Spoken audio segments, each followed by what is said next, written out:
My friends, in Psalm 94, verse number 12, we find a comfort for those who are disciplined by God, which is a blessing. It is written, "Blessed is the one you discipline, Lord, the one you teach from your law." If you are ever disciplined by God and you realize that you were wrong, don't be upset, folks. Say, "Thank you, Lord. But aside from the discipline, give me another blessing. I accept your discipline with a blessing. Teach me from your law.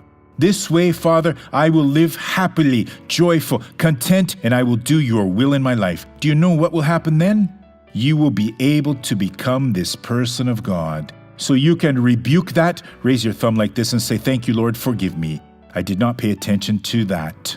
Now, Father, don't leave me only with the discipline. Teach me from your laws." Folks, you will be very blessed. Look, there will be many good things for your mind and for your heart. Take a look at this person who was blessed. It's been many months that my right leg has been hurting. I couldn't even walk. How are you now? Now I'm fine, thank God. Is the I've pain been gone? healed.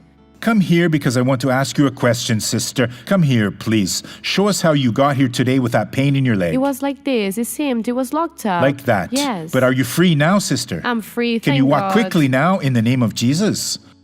Is it normal, sister? Is it normal? Yes, thank Glory God. to God. Now I want to pray for you. Oh, my Lord. Sometimes we don't see the magnitude of being disciplined by you, because this leads to many blessings, Lord. Beautiful things will happen. And Lord, if we are taught by you from your laws that you created, we will be victorious. Help us in this moment. I will bless these people. In the name of Jesus, I bless you and say, evil, get out of these lives. In the name of Jesus. And you say, amen.